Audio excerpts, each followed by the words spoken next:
Setelah Amerika Serikat menjatuhkan bom atom pertamanya di kota Hiroshima, Jepang, pada tanggal 6 Agustus tahun 1945, Jenderal Tarauchi memanggil 3 tokoh nasional ke Dalat, Vietnam. Marsekal Tarauchi adalah Panglima Tentara Jepang yang bertanggung jawab atas wilayah Asia Tenggara selama Perang Dunia II, yang berkedudukan di Dalat, Vietnam. 3 tokoh nasional Indonesia yang berangkat ke Dalat, Vietnam, adalah Soekarno, Muhammad Hatta, dan Rajiman Wediodiningrat. Mereka yang dipanggil adalah tokoh-tokoh yang dianggap sebagai sosok penting dan berpengaruh bagi rakyat Indonesia.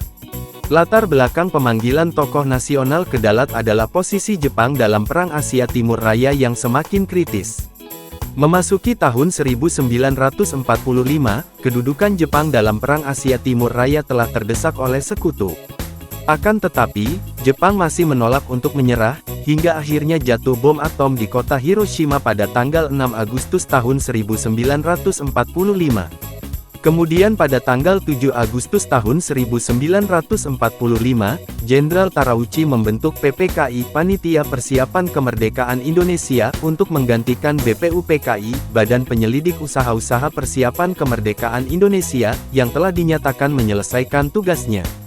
Dengan membentuk PPKI, Jepang seolah menjamin bahwa kemerdekaan yang mereka janjikan kepada Indonesia. Di saat yang sama, Jepang juga berharap mendapat jaminan bahwa bangsa Indonesia akan siap membantu negaranya, yang telah sangat terjepit, untuk memenangkan Perang Asia Timur Raya. Sebanyak 21 anggota PPKI telah dipilih langsung oleh Marsekal Tarauchi, di mana Soekarno ditunjuk menjadi ketua dan Hatta sebagai wakil ketua PPKI. Tujuan pemanggilan 3 tokoh ke Dalat adalah mengumumkan pembentukan PPKI dan meresmikan pengangkatan Soekarno-Hatta sebagai ketua dan wakil ketuanya. Rajiman Wediodiningrat, yang pernah dipercaya menjadi ketua BPUPKI, turut dipanggil dan menjadi anggota PPKI. Pada tanggal 9 Agustus tahun 1945, Soekarno, Muhammad Hatta, Rajiman Wediodiningrat, Dr. Soeharto, dokter pribadi Soekarno, Letnan Kolonel Nomura, dan penerjemah Kapten Miyoshi, berangkat menuju Saigon, Vietnam, menggunakan pesawat militer. Di hari keberangkatan mereka itulah, Amerika Serikat menjatuhkan bom atom kedua di kota Nagasaki. Pada awalnya, pertemuan akan diadakan di Saigon, yang merupakan markas besar Jenderal Tarauchi. Namun, karena saat itu Saigon sedang banjir, akhirnya pertemuan diadakan di Dalat, Vietnam. Ketiga tokoh Indonesia baru tiba di Dalat pada tanggal 11 Agustus karena sempat transit di Singapura dan Saigon. Pertemuan mereka dengan Jenderal Tarauchi dilakukan keesokan harinya, yakni pada tanggal 12 Agustus tahun 1945. Sebagaimana disinggung sebelumnya, yang dibicarakan Soekarno dan kawan-kawan dengan Tarauchi di Vietnam adalah mengenai rincian pembentukan PPKI, yang telah dirancang pada tanggal 7 Agustus.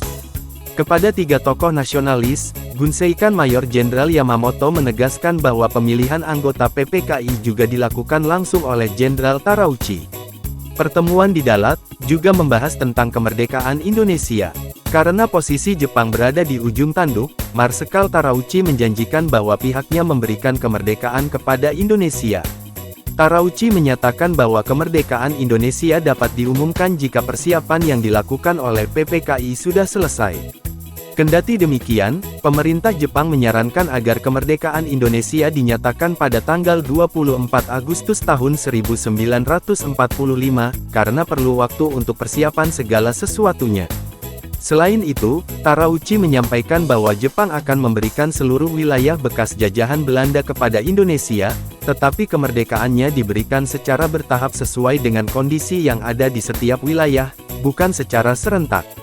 Setelah pembicaraan tersebut, Soekarno, Hatta, dan Rajiman kembali ke Indonesia pada tanggal 14 Agustus tahun 1945 dan menyampaikan hasil pertemuan mereka kepada tokoh-tokoh pergerakan nasional lainnya.